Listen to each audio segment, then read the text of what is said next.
अस्सलाम वालेकुम वरहमतुल्लाहि वबरकातुहू। शय नशीन बजशरीफ फरमा। मेरे भाई यहाँ जो हेलो किसी को मत बोलो, एक मिनट ठहर जाओ, कोई किसी को कुछ नहीं बोलेगा, खामोश ठहर जाओ। हाँ बस। शय नशीन तशरीफ फरमा। वो पटाखों को बंद कर दिए। इतना बड़ा पटाखा खड़ा हुआ है आपके सामने, क्या है?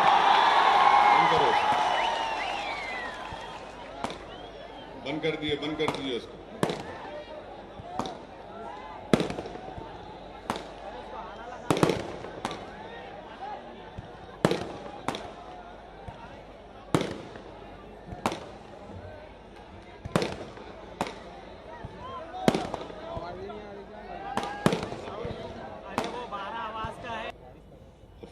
अल्लाह का बहुत बड़ा फजल व करम है।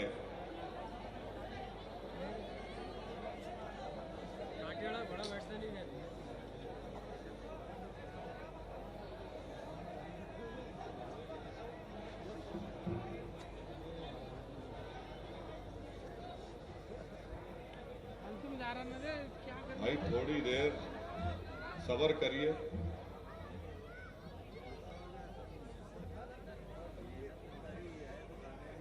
मैं आप तमाम का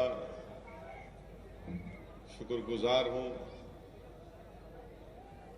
तमाम औरंगाबाद के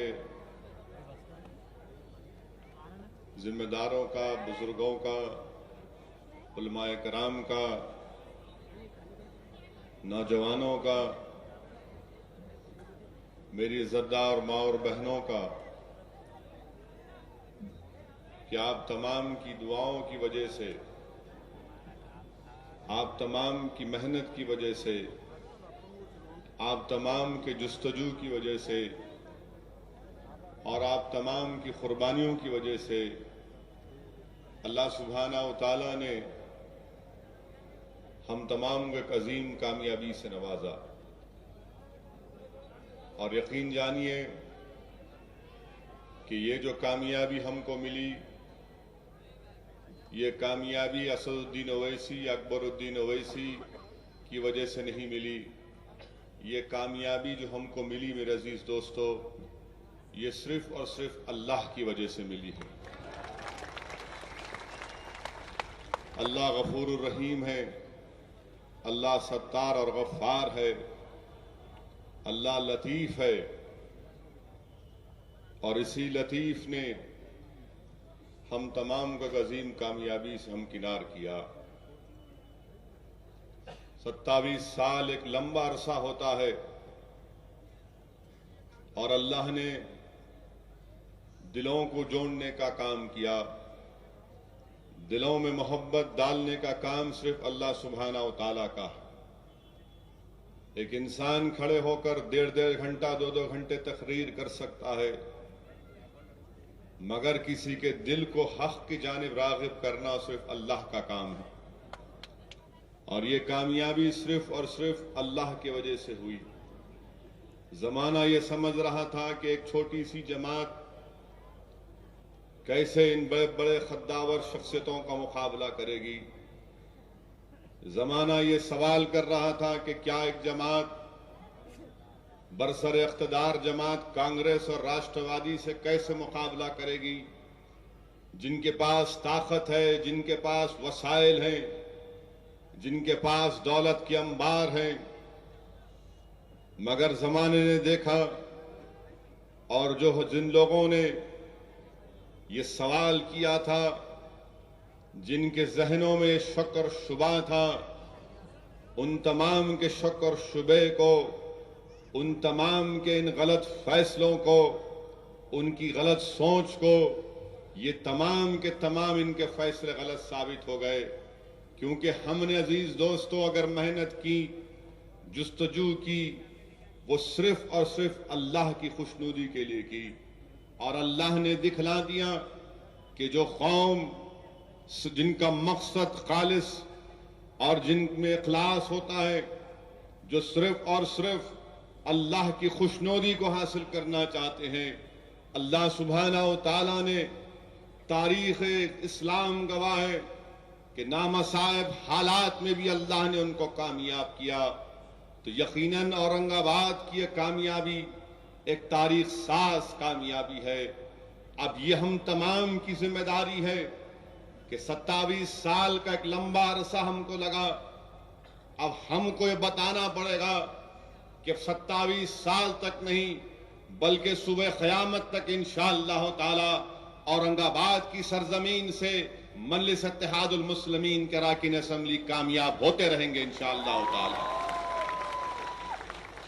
मेरे पास अल्फाज नहीं है कि जो मोहब्बत के मुजाहरे आपने किए, मेरे पास अल्फाज नहीं है।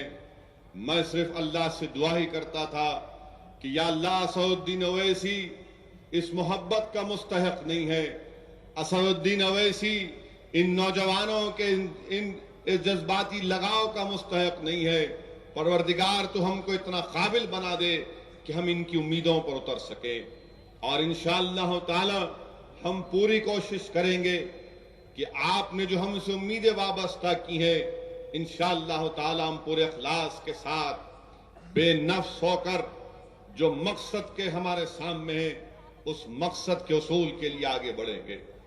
जहां पर हमको कामयाबी मिली वहीं पर हमको इस बात का भी एहसास है कि गफ्फार कादरी साहब भी चंद वोटों से सीट पर कामयाबी हासिल नहीं कर सके। मगर मैं आपको एक अहम बात बताने जा रहा हूं। यकीनन हम तमाम को तकलीफ है कि गफ्फार कादरी साहब को कामयाबी नहीं मिली, मगर मेरे अजीज दोस्तों, जो इत्तेहाद का मुजाहरा आपने किया, यकीन जानिए सही मानों में उस असेंबली हल्के से कामयाबी गफ्फार कादरी साहब की हुई, बीजेपी की नहीं हुई। और अगर हम इसी मेहनत और जुस्तजू को सामने रखकर काम करेंगे और इसी पैगाम को लेकर आगे बढ़ेंगे तो 2019 दूर नहीं है जब हम इंशाअल्लाह ताला दोबारा उस असेंबली हल्के से अपने उम्मीदवार को कामयाब करेंगे। मेरे अजीज दोस्तों, ये काम तो आप और हमने मिलकर किया है।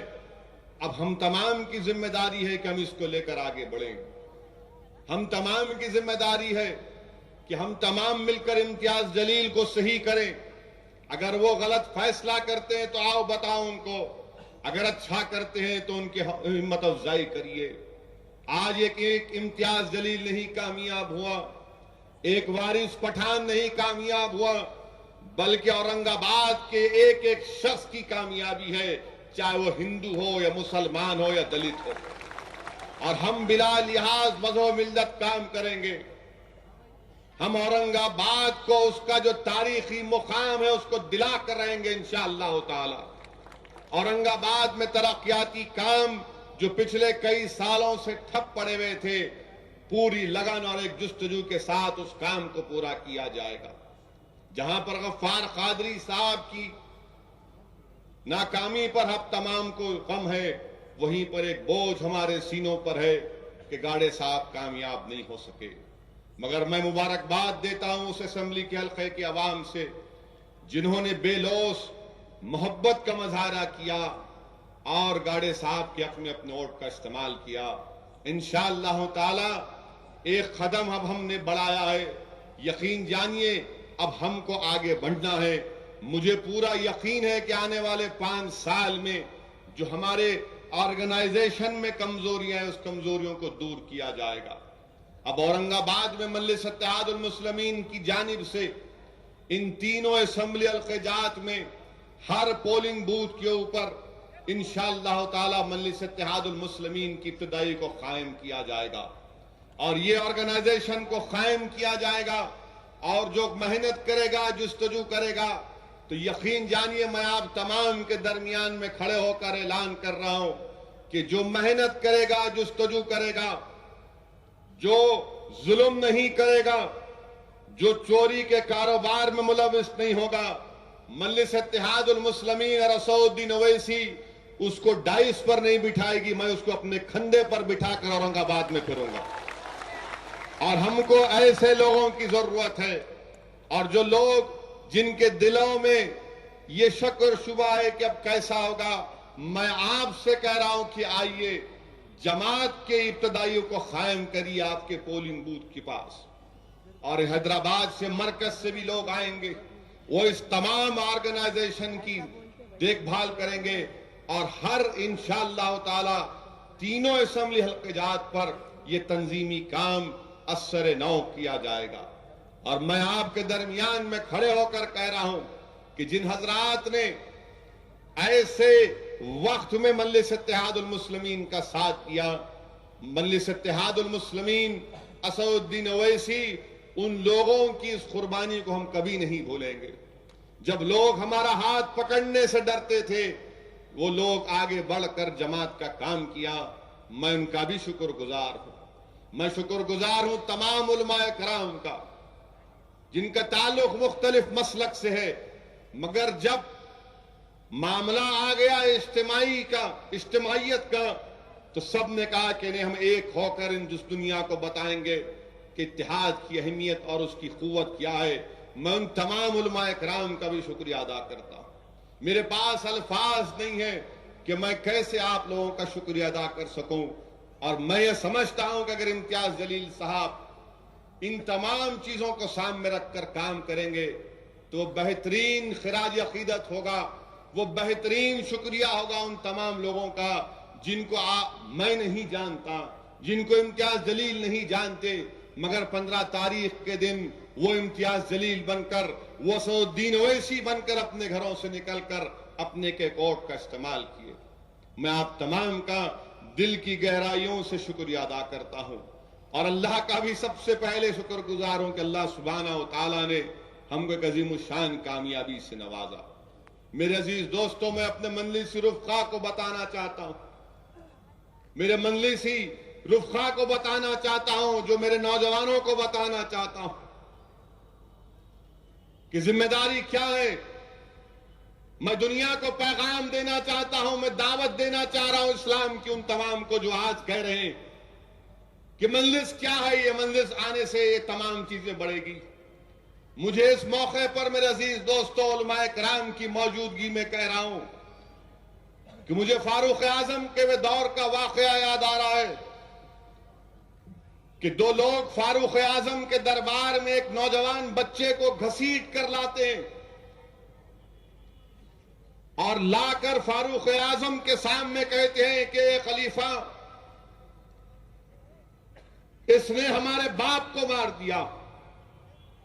फारूक आजम के दरबार में फारूक आजम पूछते हैं उस नौजवान से, बता ये इल्जाम सही है? तो उसने कहा ये इल्जाम सही है। वाकया यही है कि मैं इनकी जमीन पर अपने ऊंट को चरवाता था और इनके वालिद ने एक पत्थर उठाकर मेरे ऊंट को मारा, मेरे ऊंट की आंख जाय हो गई। मैं गुस्से में आकर पत्थर उठाकर इन नौजवानों के बाप की तरफ फेंका। बच्चा कहता है और वो हलाक हो गई, एक्सीडेंट था। फारूक आजम उन नौजवानों से पूछते हैं, बताओ तुम क्या चाहते हो? कहते क़सास, बदला चाहिए। फारूक आजम उस नौजवान से कहते हैं कि ये इस्लामी कानून है। वो नौजवान कहता है, ए खलीफत रसूलुल्लाह सल्लल्लाहु अलैहि वसल्लम, मुझे 3 दिन का मौका दो, मुझे 3 दिन का मौका दीजिए। मेरा एक भाई है, मेरे मरहूम बाप की दौलत एक जगह पर है, मैं उसको लेकर अपने भाई को देना चाहता हूं और 3 दिन के बाद वापस आऊंगा। फारूक आजम उस नौजवान की तरफ देखकर कहते हैं, क्या कह रहा है? तेरे बाप की कौन सी दौलत और कौन से 3 दिन की तू बात कर रहा है? वो कहता है कि नहीं, मुझे 3 दिन का वक्त दीजिए। तो फारूक आजम ऐलान फरमाते हैं कि अगर इस दरबार में अगर कोई है जो इस बच्चे की गारंटी लेगा कि 3 दिन के बाद आएगा, तो मैं उसको इजाजत देता हूं जाने की। वो नौजवान बच्चा पुकारता है, मेरी मदद करो, मेरी मदद करो, मैं आज मुसीबत में हूं, मेरी मदद करो। लोग ये बात सुनकर अपनी नजरें झुका लेते, खामोश हो जाते, नजरें झुका लेते, खामोश हो जाते, कोई उसकी मदद को सामने नहीं आता। एक हाथ कोने से उठता है, एक हाथ उठता है कि हां मैं गारंटर बनता हूं इस बच्चे का। लोग परेशान होते हैं कि कौन है ये, कौन है ये? तो कौन है ये? अबू दर गफ्फारी रज़ी अल्लाह तआला अन्हु। अबू दर गफ्फारी रज़ी अल्लाह तआला अन्हु, जिन्होंने अरब के कबाइलों को इस्लाम का पैगाम पहुंचाया, मसाइब उठाए दीन इस्लाम की सरबुलंदी के लिए, वो अबू दर गफ्फारी रज़ी अल्लाह तआला अन्हु अपना हाथ उठाते।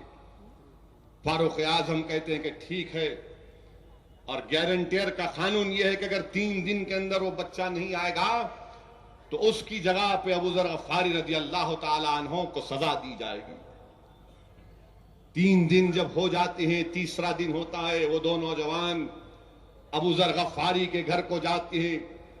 असर का वक्त होता है कि चलिए फारूक आजम के दरबार में। कहते हैं कि नहीं, अभी दिन खत्म नहीं हुआ, मगरिब के वक्त दिन खत्म होता है। मगरिब के से पहले पहुंचते हैं फारूक आजम के दरबार में। अज़ां हो रही है और दुनिया देखती है कि बच्चा भाग कर आ रहा है। कहे फारूक आजम में आ गया, मैं फारूक आजम में आ गया। लोग खुश होते हैं, लोग मुस्कुराते हैं कि चलो ये बच्चा आ गया।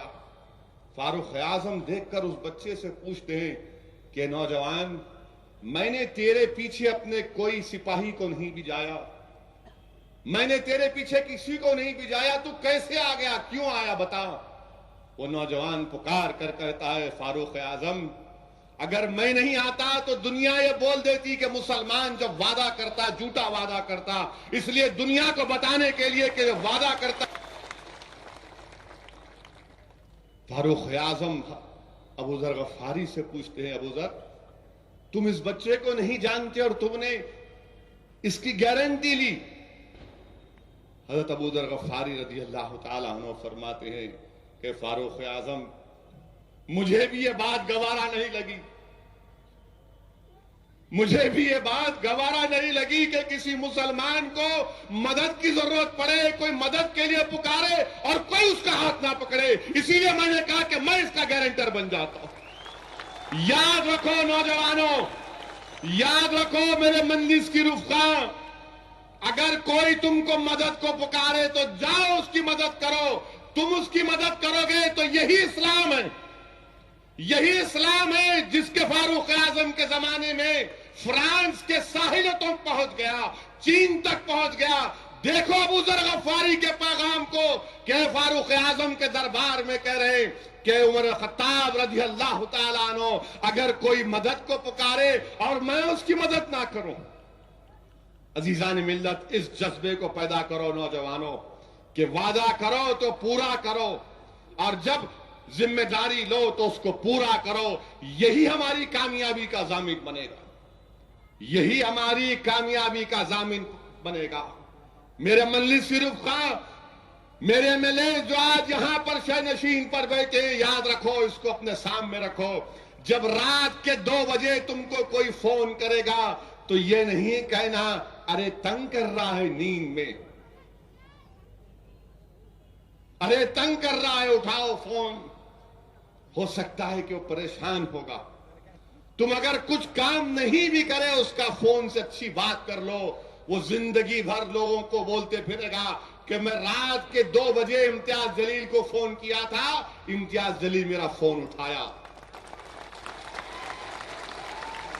मेरे अजीज दोस्तों, ये स्पिरिट, ये ईसार और कुर्बानी के जज्बे को हमको पैदा करना पड़ेगा।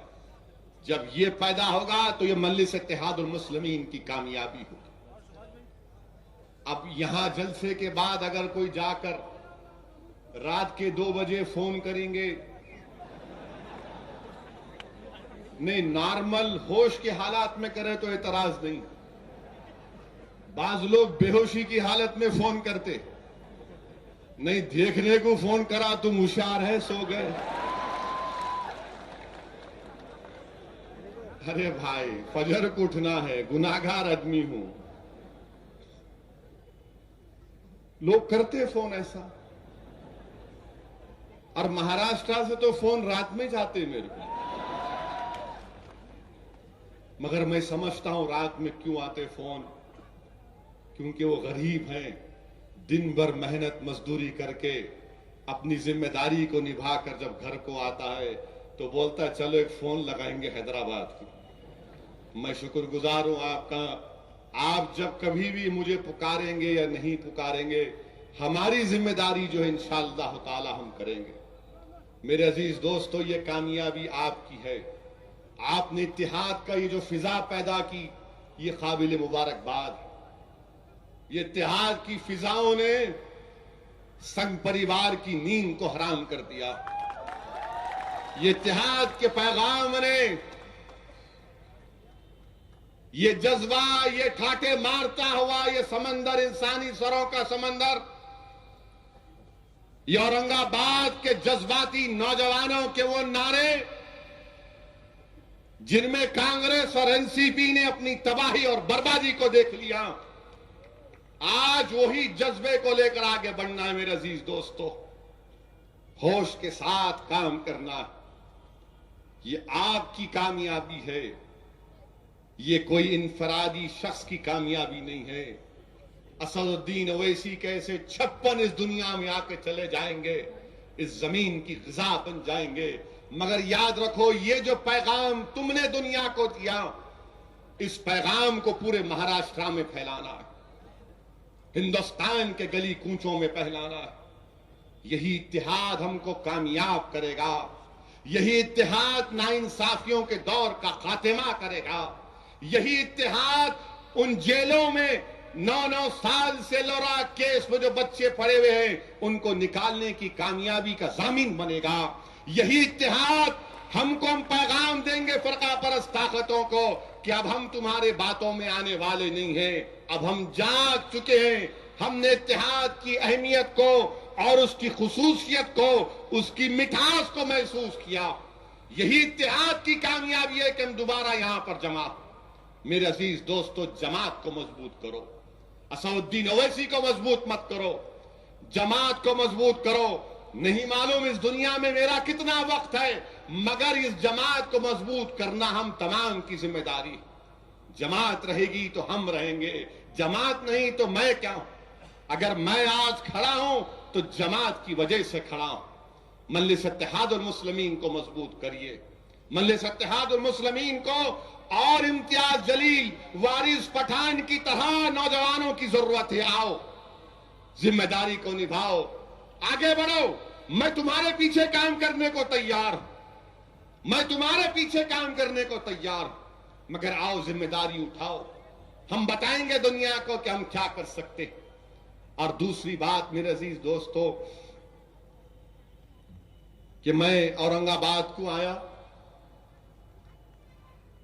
इम्तियाज जलील के ऑफिस का इनाग्रेशन किया, तो सुबह में बंबई से आया, एयरपोर्ट से बाहर निकल रहा था तो मजलिस के जिम्मेदारों को देखा, जरा शक हुआ, औरंगाबाद को आया नहीं आया। बोला ठीक है, सूबेदारी गेस्ट हाउस हो गया। फिर वहां पे शक हुआ क्या हो रहा भाई।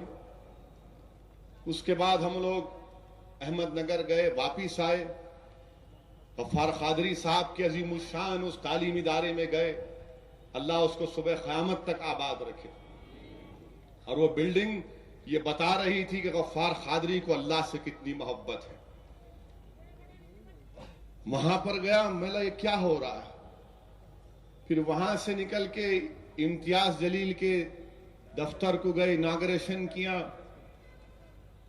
तो फौरन एसीपी साहब आ गए। बोला हाँ, औरंगाबाद को आ गए।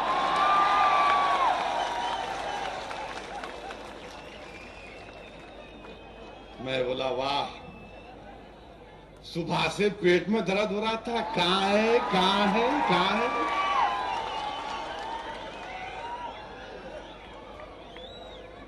समझ में नहीं आ रहा था कहां है। Where are you, how are you. ACP साहब को देखते ही कलेजे को ठंडक पहुंची। एसीपी साहब आके, मैं बोला आइए। इम्तियाज जलील साहब बोला एंटी रूम खोलो, अंदर बैठेंगे।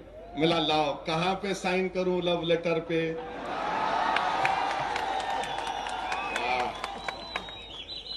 मैं शुक्रगुजार हूं पुलिस का। आपकी हमारी मोहब्बत में इजाफा होता रहेगा। आप हमको मोहब्बत के खत लिखते रहेंगे, हम उसको कबूल करते रहेंगे इंशाअल्लाह। इत्मीनान पहुंचा। अच्छा लाइए लाइए लाओ लाओ लाओ लाओ लाओ लाओ, रोकना नहीं।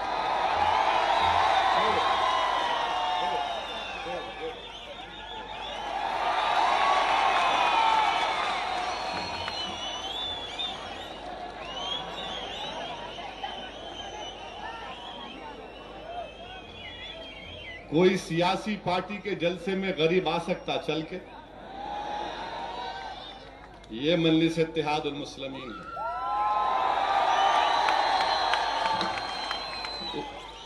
हमारे बुजुर्ग को ये बात का पूरा इत्मीनान और एतमाद था कि मैं जा सकता हूं डाइस तक। दूसरे जलसों में गए तो उन्हें वहां से रोकता, वी वी क्या है अंदर, क्या लेके आया।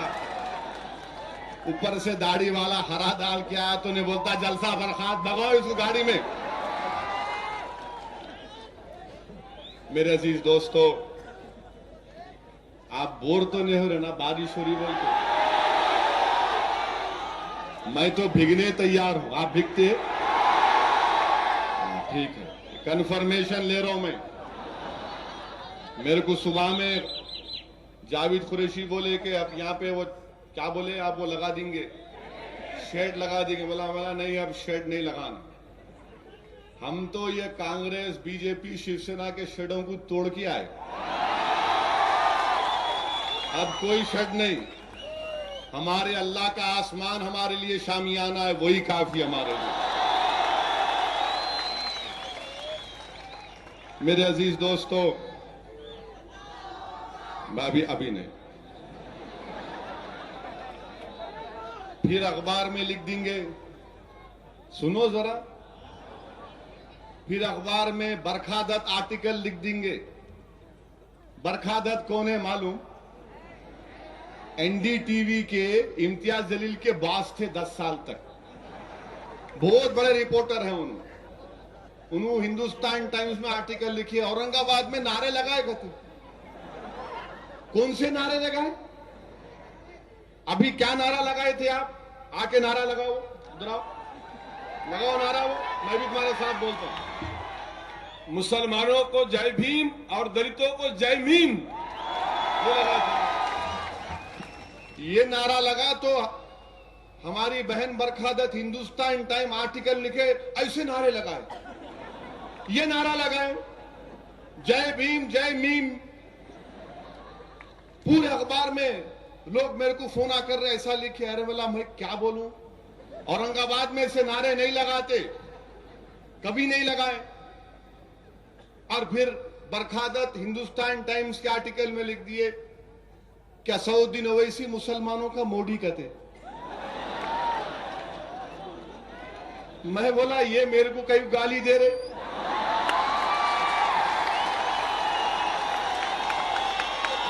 ये गाली है मेरे को। मेरा नाम असदुद्दीन ओवैसी है और मेरे हाथ के नीचे 6000 लोग तो नहीं मरे अल्हम्दुलिल्लाह। मैं तो अमन का पैगाम लेके आया हूं। मैं तो गरीबों के हुकूक को दिलाने की बात कर रहा हूं। मगर लिख दिया उन्होंने। मैं उनको एसएमएस भी करा, क्या लिखे आप, क्यों लिखे आप, मैं कहा हूं? बोला मैं मुसलमानों का लीडर भी नहीं हूं। याद रखो, आप तमाम के सामने कह रहा हूं कि मैं मुसलमानों का लीडर नहीं हूं। ना मेरी ख्वाहिश है कि मुसलमानों का या किसी का लीडर बनो। मेरी सिर्फ इतनी ख्वाहिश है कि जब मैं इस दुनिया से जाऊं, जिस हाल में जाऊं, ईमान की हालत में जाऊंगा इंशाअल्लाह ताला। जिस हाल में जाऊंगा मेरे की ख्वाहिश है कि लोग कहना कि नहीं ये लीडर नहीं था, ये फकीर था, ये हमारा नौकर था। ये मेरी ख्वाहिश है और अल्लाह जानता है मेरी इस ख्वाहिश को। मैं तुम्हारा खायद नहीं हूं, मैं तुम्हारा फकीर हूं, मैं तुम्हारा नौकर हूं। मैं तुम्हारा नौकर हूं, मैं नौकरी करना चाहता हूं। मैं हिंदुस्तान के उन गरीब मजलूम मुसलमान और दलितों की नौकरी करना चाहता हूं। मैं तुमसे भीख मांग रहा हूं कि तुम मुझे अपना नौकर बना लो। तुमने बहुत सौ की नौकरी की, तुम आज मुझे अपना नौकर बना लो। तुमने बहुत सौ को अपना आका बनाया, नहीं मैं तुम्हारा कोई नहीं हूं, मैं तुम्हारी नौकरी करना चाहता हूं। मजलिस इत्तेहाद और मुस्लिमीन तुम्हारी नौकरी करना चाहती है। हम फकीर हैं, हम कलंदर हैं, क्या लेके आए थे, क्या लेके जाएंगे। मेरे अजीज दोस्तों, ये प्रोपेगेंडा मीडिया में मजलिस कामयाब हुई। पवन खेरा एक है दिल्ली के, अरे छोड़ो बाबा, सुनो, अब उसका जवाब नहीं देना चाह रहा था मगर तुम बोले। उसका जवाब क्या है? रोज हमारे दर्शन हो रहे नहीं हो रहे? हमारे सामने लाके फोड़ रहे नारियल, फोड़। मेरे दर्शन कर रहे नहीं कर रहे, छोड़ो, मगर तुम उनका दर्शन न करो, उनको करने दो। हम किसका दर्शन करते? ला इलाहा इल्लल्लाह, ये हमारा दर्शन। इन्हों हमारा दर्शन कर रहे, क्या करते करने दो। जैसा कि इन्हों बोलने से कुछ हो जाने वाला है, इन्हों दिखाने से कुछ हो जाने वाला है। अल्लाह है बाबू, अल्लाह है, अल्लाह गफूर रहीम है। मगर आप जो है ना, गंदगी को देखना नहीं। आपको मालूम ही नहीं गंदगी है, क्यों देखते आप? छोड़ो उसको, अच्छी चीज देखो। अच्छी चीज नहीं देख सकते तो कुरान खोलो, कुरान पढ़ो, नमाज पढ़ो। वक्त जाया मत करो ये इसमें बेकार है, टाइम कम है दुनिया में। और टाइम है तो जाके देखो अपने मोहल्ले में क्या मसाइल है, स्कूल अच्छा है ही नहीं है, कोई गरीब परेशान है क्या, जाके देखो। कोई बच्चा रो रहा तो उसका हाथ पकड़ो, कोई यतीम है तो सर पे हाथ रखो। ये काम करो, ये छोड़ो। ये इन्हों हमारा दर्शन कर रहे, करने दो इनको। इनको मालूम कि हम क्या हैं उनके। हम तो बोल रहे वेलकम करो। बहरहाल मेरे अजीज दोस्तों, लव लेटर के मुताबिक 9 बजे खत्म करना है।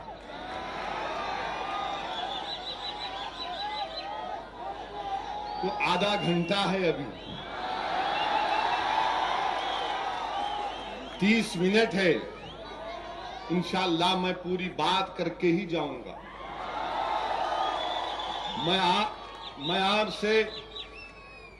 मैं आपसे गुफ्तगू कर रहा था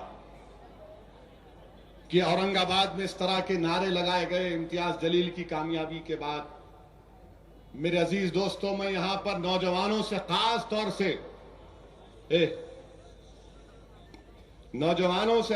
तौर से अपील करना चाह रहा हूं कि कोई हमारे खिलाफ बोलता है, बोलने दो। बकता है, बकने दो। दीवाना है, दीवानगी का मजाहरा करने दो। मगर इसका यह मतलब नहीं है कि हम फेसबुक पे जाके उसको भी गाली दे। नहीं मेरे भाई, हम किसी को गाली देने वाले नहीं हैं। हम किसकी उम्मत है आपको मालूम? हम मोहम्मद मुस्तफा सल्लल्लाहु अलैहि वसल्लम की उम्मत है। रसूलुल्लाह सल्लल्लाहु अलैहि वसल्लम को अल्लाह ने इख्तियार दिया था ताइफ के बाजारों में कि जिब्रील अमीन यहाँ के कहा था कि या रसूलल्लाह, अगर आप हुक्म फरमा दें तो इसको पहाड़ों के दरमियान में पीस दिया जाएगा। मगर रसूलुल्लाह सल्लल्लाहु अलैहि वसल्लम ने कहा कि नहीं, मैं रहमतुल आलमीन बनाकर भेजा गया हूं।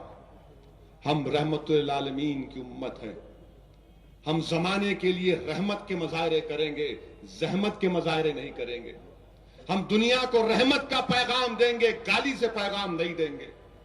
कोई फेसबुक पर अगर असउद्दीन ओवैसी को गाली देता है या कुछ करता है तो ऐसा नहीं कि हम भी वैसा करें। नहीं मेरे अजीज दोस्तों, अगर किसी ने कहा कि मजलिस एंटी नेशनल है तो ये गलत है कि हमने उसकी तस्वीर लगाकर कोई और काम कर दिए। नहीं मेरे भाई, ये गलत है। ऐसा मत करो नौजवानों। यकीनन फेसबुक पर आर्ग्यू करो, डिबेट करो, अपने मशवरों के साथ, अपने स्ट्रांग पॉइंट्स के साथ, और उनको अपनी बहस से, अपने पॉइंट से सामने वाले को जेर कर दो। मगर आदाब के दायरे में रहकर, आदाब के दायरे में रहकर, हमारा कोई कट्टर दुश्मन भी होगा तो उसको मां बहन की गाली नहीं देना। हां, अगर कोई सोशल मीडिया पर अल्लाह के रसूल सल्लल्लाहु अलैहि वसल्लम की शान में गुस्ताखी करता है तो नोट करो मेरी इस बात को।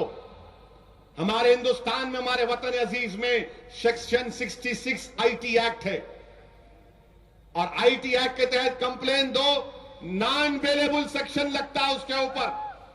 प्रिंट आउट निकालो, आईपी नंबर दो, पुलिस स्टेशन को जाके बोलो यहां से, ये जगह से मेरे रसूल मोहम्मद मुस्तफा सल्लल्लाहु अलैहि वसल्लम की शान में गुस्ताखी हुई। IT act section 66, 153A, 295 IPC लगाओ, जाके कंप्लेन करो, एफआईआर इशू होगा। ये काम हमको करना है। मगर ये नहीं है कि नहीं उन्हें कुछ बोली थी, मैं भी ऐसा बोल देता हूं उसको। उन्हें बोली थी, बोलने दो, क्या करना है। उन्हें बोलते, उनके बाप बोलते, सब बोलते, क्या फर्क पड़ा। अब तो खाली उनको हारमोनियम देने वाला हूं, गा मेरे नाम की कव्वाली प्यारे, और एक ढोल भी देंगे। अब तुम्हारा काम वही हो गया, सुबह उठते की मजलिस, असदुद्दीन ओवैसी, बीजेपी, शिवसेना, बोलो हमारे बारे में। असेंबली में वॉइस वोट से बीजेपी वालों ने एतमाद का वोट हासिल कर लिया। कांग्रेस वाले बोले ने मजलिस में साथ थी उनकी। हां, अरे पापियों, समंदर के दो किनारे एक नहीं हो सकते। जब तक हम जिंदा रहेंगे, मजलिस आरएसएस से, बीजेपी से अपना मुकाबला जमहूरी अंदाज में करते रहेगी इंशाअल्लाह ताला। ना हम ये महाराष्ट्र की बीजेपी की गवर्नमेंट की तायद करेंगे, ना हम शिवसेना अपोजिशन में उनका साथ देंगे, ना हम कांग्रेस राष्ट्रवादी के पास जाएंगे। औरंगाबाद की आवाम ने, महाराष्ट्र के दलित और मुसलमानों ने हमको वोट इसलिए दिया कि आप इन तमाम से दूर रह के अपना रास्ता तलाश करो। हम अपना रास्ता तलाश करेंगे, हम अपने मसाइल का हल उठाएंगे। कांग्रेस वाले सोशल मीडिया पे झूठ फैला दिए, और हमारे नौजवान, अरे ऐसा हुआ क्या, ऐसा करे क्या। अरे मेरा भाई, कहां करेंगे। बीजेपी वाले वॉइस वोट से पास कर लिए, संभलने नहीं आया, बोले जीत गए जीत गए जीत गए। अरे ये क्या बात है। ये तो ऐसा हो गया, बचपने में बच्चे खेल खेलते देखो आप, छीनम छानी, दूर जाते, उसमें दूर जाके छुप के पकड़ते। एक जना क्या करता, हाथ लगाता, मैं जीत गया मैं जीत गया। ये काम कर लिए बीजेपी वाले, हम जीत गए हम जीत गए। ठीक है, जीते। अब जब असेंबली में मामला आएगा तो हम बताएंगे। और कांग्रेस वालों, मैं तुमसे पूछना चाह रहा हूं, तेलंगाना का जब बिल पार्लियामेंट में आया, तुम्हारी हुकूमत थी 2014 फरवरी में, मैं वाहिद रुकने पार्लियामान था जिसने 40 अमेंडमेंट्स दिए थे, 40 अमेंडमेंट्स दिए थे। तुम्हारी गवर्नमेंट थी, तुमने क्या जमहूरियत का गला नहीं घोंट दिया। मैं पुकार कर कह रहा था कि हैदराबाद जॉइंट कैपिटल नहीं बन सकता, हैदराबाद का लॉ एंड ऑर्डर नहीं दिया जा सकता गवर्नर के हाथ में। अरे कांग्रेसियों, तुमने कौन सी पार्लिमानी जमहूरियत के इक़्तिदार को मलूज रखा। ये तुम करते, उन्हों करते। मकोका कौन पास करे, कौन पास करे मकोका। अब हम बिल मूव करेंगे, तायद करते हैं, तायद करो, बताओ मकोका निकालो, हम बोलेंगे मकोका निकालो। याद रखो कांग्रेस राष्ट्रवादी वालों, तुम बुरी तरह एक्सपोज हो चुके हो। अब तो पवार साहिब तो स्वच्छ भारत कर रहे। वाह, कल तक मोदी साहब बोलते थे शरद पवार, अजीत पवार के बारे में, मित्रों, चाचा भतीजे, चाचा भतीजे, कहां गए चाचा भतीजे? चाचा भतीजे जाके बैठ गए गोद में उनके। दोनों चाचा भतीजे स्वच्छ भारत कर रहे, हर पीर को साफ करना कहते, मंडे टू मंडे क्लीन करना। उधर से हमारे मोदी साहब ट्वीट कर दिए, बहुत अच्छा किए पवार साहब। मेरे पास भी मीडिया वाले आए, आप नहीं कर रहे। मैं क्या करूं? नहीं, स्वच्छ भारत। मैं ठीक है, तुम सुबह में 6 बजे आना हैदराबाद को मेरे घर। मिलाना तुम 6 बजे, मैं तुम्हारे साथ चलूंगा। बोले क्या करेंगे? बोला साथ चलते नहीं चलते? बोले नहीं नहीं, इतनी सुबह तो तुम कुछ करते। मला नहीं करता मैं, आओ। मैं नहीं आए। बाद में बोले क्या करने वाले थे? मला मैं तुम्हारे को गोद में लिख जा रहा था क्या? मैं बताना ये चाह रहा था कि हिंदुस्तान के पूरे गरीब इलाकों में टॉयलेट नहीं है गरीबों के पास, दलित बस्तियों में, मुसलमानों की आबादियों में, ओबीसी के सुबह 5 बजे बेचारे लोटा लेके निकलते। मां क्यों नहीं जाते बीजेपी वाले साफ करने की? ये क्या है भाई? ये ड्रामा है। पैसे दो ना उसके लिए, टॉयलेट बनाने को 2 पैसे दो। औरंगाबाद में बोलो पूरे दलित बस्तियों में टॉयलेट बनाएंगे, 10-10 करोड़ रुपए देंगे, बनाओ। ये सही काम है। खाली झाड़ू का कट्टा लेके प्रेस वालों को बुला के फोटो खटाखट फोटो लेना, क्या है ये? ड्रामाबाजी है। और मोदी साहब, दिल साफ करो, दिल साफ करो। हमारे प्राइम मिनिस्टर मुल्क के वजीर आजम अंबानी का हॉस्पिटल के इनाग्रेशन में गए बंबई में। वहां जाकर प्राइम मिनिस्टर ने क्या कहा? मैं नहीं बोल रहा हूं, एसीपी साहब आप नोटिस दिए मेरे को, हेट स्पीच नहीं देना बोल के। हिंदू अखबार में करण थापर ने आर्टिकल लिखा और जिसमें उन्होंने इस बात का हवाला दिया, मैं तो अंगूठा छाप हूं, मेरे को क्या आता पढ़ना, थोड़ा पढ़ लिया, मैं गलती से पढ़ लिया था आर्टिकल। उसमें करण थापर ने लिखा कि प्राइम मिनिस्टर ने अपनी तकरीर में कहा कि कोई बगैर मां के भी पैदा हुआ था 6 लाख साल पहले, जब स्टेम सेल था, प्लास्टिक सर्जरी थी। मैं बोला अबा 6 लाख साल पहले हिंदुस्तान में स्टेम सेल पे भी रिसर्च हो गई थी, प्लास्टिक सर्जरी भी हो गई थी, मगर ये बात समझ में नहीं आई बुड्ढी लाइन में पानी गई कुनियारा। फिर है ना, देखे भूला नहीं, मैं दौरा करा था। 6 लाख साल पहले अगर स्टेम सेल रिसर्च बन गया, 6 लाख साल पहले अगर प्लास्टिक सर्जरी हो गई, तो औरंगाबाद में पीने का पानी का प्रॉब्लम क्यों है? बाइकुल्ला में एक मच्छर काटा तो डेंगू क्यों बढ़ रहा? एक मच्छर को नहीं मार सक रहे 4 लाख साल के बाद, वो 4 लाख साल पहले ये हो गया था। करण थापर ये भी लिखे कि हिंदुस्तान का कॉन्स्टिट्यूशन का आर्टिकल 51 ये बोलता है कि एक साइंटिफिक टेम्परामेंट हिंदुस्तान में हिंदुस्तानियों पैदा किया जाए। हम वजीर आजम से बोलना चाह रहे हैं, मिस्टर प्राइम मिनिस्टर, आप कौन सा साइंटिफिक टेम्परामेंट क्रिएट कर रहे हैं आप इस तरह की बात करके? और फिर जब बात आई अंबानी की, नामजद करोगे तो कैसे दबाव पर काम नहीं आएगा। इसीलिए इस मामले की इंक्वायरी के लिए सिटिंग जज को दी जाए। मैं चीफ मिनिस्टर महाराष्ट्र को उनके अल्फाज याद दिला रहा हूं। मिस्टर फडणवीस, हम आपसे मुतालबा करते कि आपने महाराष्ट्र के असेंबली में अंबानी ने जो 27 मंजिला अपनी बिल्डिंग बंबई में एक यतीम खाने पर कायम की है, मिस्टर चीफ मिनिस्टर, आप एक सिटिंग जज से इंक्वायरी कराएंगे नहीं कराएंगे, हम आपसे जानना चाहते हैं। ये कांग्रेस के विलासराव मरहूम देशमुख चीफ मिनिस्टर थे।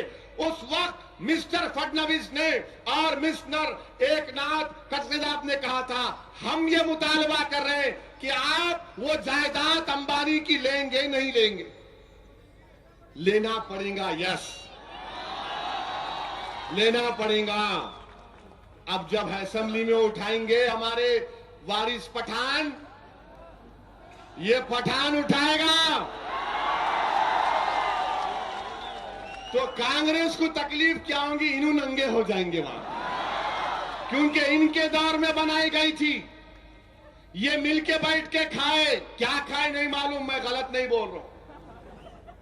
आज पूरे वक्फ की प्रॉपर्टीज को आपको हवाले करना पड़ेगा। ये मुसलमानों की जायदाद है। हमारे गरीबों के फलाह बहबूद की स्कीमात का आगाज कर सकते, हमारे बच्चों को पढ़ा सकते, यतीमों को पढ़ा सकते, बेवाओं की मदद कर सकते। ये एजेंडा मजलिस का है। मगर हमारे प्राइम मिनिस्टर तो वहां पे दवाखाने का इनाग्रेशन कर दिए। हम ये सवालात करेंगे। दूसरा सवाल ये होगा महाराष्ट्र के असेंबली में कि एलोरा आम साल केस में बैठ जाओ, बैठो बैठो बैठो, टाइम नहीं है, बैठो। हेलो काले बैग वाले, बैठो। हाँ अब तुम सुनो, ये मजलिस इत्तेहादुल मुस्लिमीन का प्रोग्राम। एलोरा आम साल केस में हम महाराष्ट्र की गवर्नमेंट से मुतालबा करते हैं कि मेरे भाई 8 साल हो गए, एक भी विटनेस का बयान कलमबंद नहीं करवाए। आप रोज क्यों नहीं चलाते ट्रायल को? रोज चलाओ। वो बच्चे अगर मुजरिम है तो मुजरिम करार दो। और हम महाराष्ट्र की गवर्नमेंट से मुतालबा कर रहे कि तुम्हारी एटीएस ने हमारे औरंगाबाद के एक बच्चे को लेकर गए, बच्चा गायब, वो बच्चा गायब है। नईम कहां है? नईम कहां है? नईम की मार हो रही है, नईम की मार हो रही है। नईम के हवाले हमको कर दो, नईम दे दो हमको। इंशाअल्लाह ताला ये बात उठेगी महाराष्ट्र के ऐवान असेंबली में। मेरे अजीज दोस्तों, आज महाराष्ट्र के असेंबली में कोई पुकारने वाला आया है, कोई पूछने वाला जाएगा, कोई दीवाना जाएगा। ये बहुत से मक्कारों के मक्कारियत का खात्मा हो चुका। अब सवालात किए जाएंगे, गरीबों के सवालात किए जाएंगे, उसके सवाल का हल तलाश किया जाएगा। और मैं महाराष्ट्र की गवर्नमेंट से पूछना चाहूंगा कि ये जाधव को, सुनील को अहमदनगर में कैसे मार दिया गया। अहमदनगर के उस इलाके में हम लोग गए, जौखेड़ा को गए थे। आज हमारे दलित भाई जौखेड़ा के गांव को गए, जौखेड़ा खलासा को गए। मेरे अजीज दोस्तों, यकीन मानो बड़ी तकलीफ हुई कि मैं एक मां के सामने बैठा हुआ था, एक भाई के सामने बैठा हुआ था।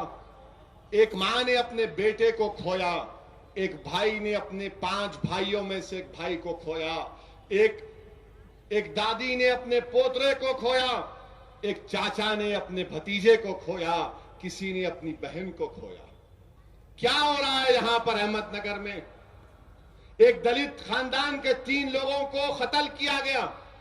कत्ल करने के बाद सर को काटा गया, एड़ियों को काटा गया, पेट को काटा गया। जिस तरह खेत में फर्टिलाइजर डालते हैं उस तरह इनके जिस्म के आज़ा को खेतों में फेंक कर चले गए। 3 हफ्ते हो गए। 3 हफ्ते से क्या कर रही है वहां पर अहमदनगर में पुलिस? क्या कर रही है? अगर हम एक बंडा उठाते मारने के लिए तो हम पर क्या लग जाता? मुकदमा लग जाता। दलित एहतजाज करते तो दलितों पर केस बुक कर दिए।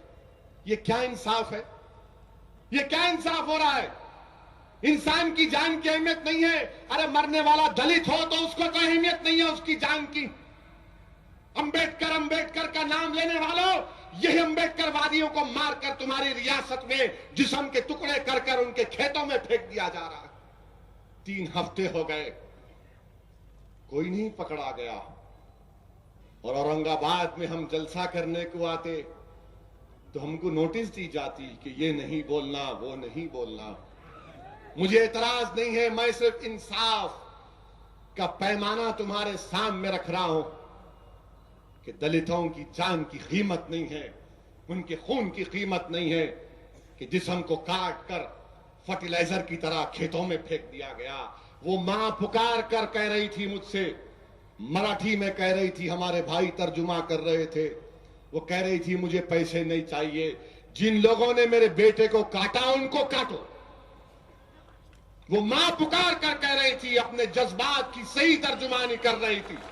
और हर मां यही कहेगी, जिस मां के बच्चे को काटा जाएगा वो मां यही बोलेगी कि जिसने मेरे बेटे को काट कर फेंक दिया उसको भी काट कर फेंक दो। याद रखो हुकूमत करने वालों, अगर तुम गरीबों से इंसाफ नहीं करोगे, ये दलित जिनके पास कोई ताकत नहीं है, दौलत नहीं है, मगर याद रखो गरीब के पास एक बहुत बड़ी ताकत है। जब वो हाथ अल्लाह की बारगाह में उठाता तो अल्लाह सुब्हानहू तआला उनकी आंखों को खाली जाने नहीं देता। तुम गरीबों की आंखों को नहीं देख सकते। आज अगर इन दलितों से इंसाफ नहीं होगा, कल खुदा ना खास्ता ये लोग हथियार उठाएंगे तो क्या बोलेंगे आप? नक्सलाइट बोलेंगे इनको, मकोका लगा देंगे इनके ऊपर। ये इंसाफ नहीं है मेरे अजीज दोस्तों। महाराष्ट्र की हुकूमत को, बल्कि मैं तो चीफ मिनिस्टर से कहूंगा कि आप जाओ उन गरीबों के पास। अगर आपके पास टाइम रहा तो प्लीज जाओ, इसको सियासत मत करो। आप जाकर देखो कि इंसान है, हिंदुस्तान के शहरी हैं, इनको काट के फेंक दिया जा रहा इसलिए कि वो दलित हैं। ये नहीं हो सकता मेरे अजीज दोस्तों। ये बात भी ऐवान असेंबली में उठाई जाएगी, ये बात भी नागपुर के असेंबली में इंशाअल्लाह ताला हम पूछेंगे। और फिर ये कांग्रेस के लोग जो बड़ी बड़ी बातें कर रहे थे, अजीब इत्तेफाक दिखा मुझे कि जब मैं देख रहा था टीवी के ऊपर विजुअल्स, तो कल तक पृथ्वीराज चौहान चीफ मिनिस्टर थे। पृथ्वीराज चौहान जब असेंबली में जाते थे तो सब सलूट करते थे उनको, पुलिस वाले, सब स्टाफ उठता था असेंबली में। मगर कुर्बान जाइए महाराष्ट्र की आवाम पर, जमहूरियत पर, लोकशाही पर, कि यही महाराष्ट्र की आवाम ने पृथ्वीराज चौहान को असेंबली की सीढ़ियों पे लाके बिठा दिया। बैठ यहां पे, अब बैठ। वहां बैठ गए चीफ मिनिस्टर। इंसाफ करो, इंसाफ करो, हक दो, हक दो। अच्छा, हम जब पुकार रहे थे जेलों में हमारे बच्चे हैं, हम जब पुकार रहे थे स्कॉलरशिप दो, मगर कुछ नहीं कर सके। आज वक्त के चीफ मिनिस्टर को इख्तिदार गया तो रोड पे आके बैठ गए, सीढ़ियों पे बैठ गए। अब आगाज हुआ है, पृथ्वीराज साहब सीढ़ियों पे बैठे, अब कहां बैठेंगे देखते जाओ बात। हमको एंटी नेशनल बोलने वाले हमारे पीछे पड़ जा रहे। हम एंटी नेशनल, मजलिस की कामयाबी एंटी नेशनल की कामयाबी, हमारी तकारीर में एंटी नेशनल है। अरे क्या एंटी नेशनल है? हम क्या गूंगे हैं? हम क्या तुम्हारी जबान में बोलेंगे? तुम्हारे लीडर तकरीर करें तो पूरे लोग सो जाते, मीडिया वाले सो जाते। हम तकरीर करें तो बारिश में ही मीडिया खड़ी हुई है। देखो आप, देखो आप, मुस्कुरा रहे भी और इंतजार में बैठे हुए हैं, अब बोलता कि जब बोलता कि। मगर नहीं बोलूंगा मैं, सब बोलूंगा मगर वो नहीं बोलूंगा। वो भी बोल दूंगा मगर तुम समझेगी भी नहीं, सब बोल दिया मैं। हर बात बोलेंगे हम, मीडिया के दोस्तों से भी बोलेंगे, रिक्वेस्ट करेंगे, अरे भाई क्या हमारे चेहरे पे भड़काऊ भाषण लिखा हुआ है? जहां जा रहे, जहां जा रहे। अच्छा, कांग्रेस वाले बोल रहे हैं दिल्ली में आ रहे, दिल्ली में आ रहे, दिल्ली में आ रहे, अब हमारे को ऐसा हो रहा। कांग्रेस वालों, मैं झारखंड नहीं गया ना, झारखंड तो नहीं लड़ रहा हूं इलेक्शन में। मैं चैलेंज कर रहा हूं तुमको, दिखाओ तुम जीत के झारखंड जाओ। छोड़ा मैं झारखंड तुम्हारे लिए, जाओ जाओ, तुम झारखंड को जाओ। मैं चैलेंज कर रहा हूं तुम्हारे सबसे बड़े लीडर को, रांची में जलसा रख लो, हमारा जलसा रख लेंगे, देख लेंगे कौन सा ग्राउंड भरता, कहां पर भरता। अभी नहीं गए तो तकलीफ हो रही इनको, गए तो क्या होता कि अल्लाह को मालूम। और इनके एक बहुत बड़े लीडर है दिग्विजय सिंह, उन्होंने बोल रहे दिल्ली में मंजलिस बीजेपी करते।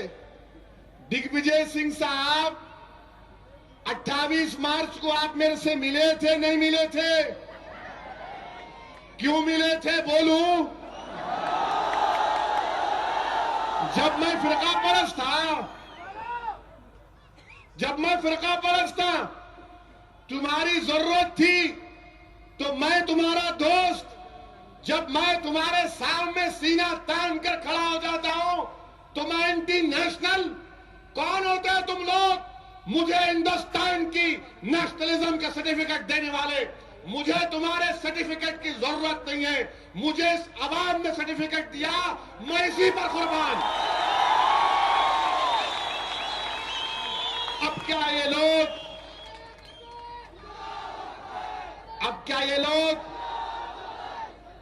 ये लोग नोटरी का ऑफिस खोल दिए क्या? स्टैंप मार के देंगे, इन्हू है तो सेकुलर, इन्हू कम्युनल।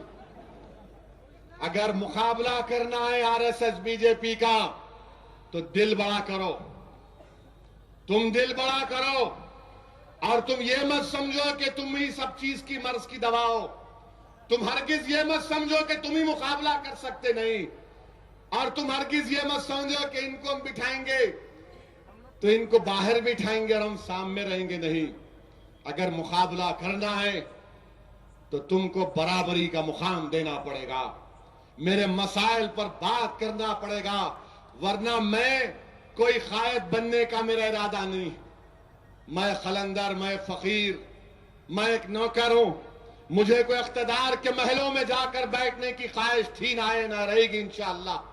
मुझे हिंदुस्तान के कोई वजारत से मोहब्बत नहीं है। मैं इन गरीबों के दरमियान में रहना चाहता हूं, मैं लड़ना चाहता हूं, इनके बहते हुए आंख से आंसू को पोंछना चाहता हूं। मैं इनके साथ ठहर कर हुकूमतों से लड़ना चाहता हूं, इंसाफ की लड़ाई लड़ना चाहता हूं। ये काम आपको करना पड़ेगा, ये काम आपको करना पड़ेगा। मगर अगर कोई बोलेगा नहीं, इन एंटी नेशनल शिंदे साहब, मोहतरम शिंदे साहब, आप होम मिनिस्टर थे, कोई ऐसी चीज बताइए जो मैं एंटी नेशनल हूं। क्या है बताइए? हां, मेरे चेहरे पे दाढ़ी है, सर पे टोपी है। अब तो शिवसेना वाले बोल रहे हरी टोपी पहन लो कहते।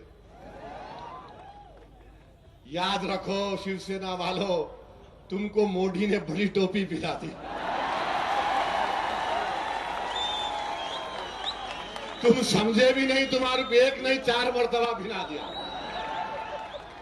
हम समझ गए, क्योंकि हम ये टोपी उतारते नहीं किसके सामने। और कोई पिनाने आया तो बोलते रहने बाबा, हमारी टोपी हमारे को उतारो। हरी टोपी दिए कहते।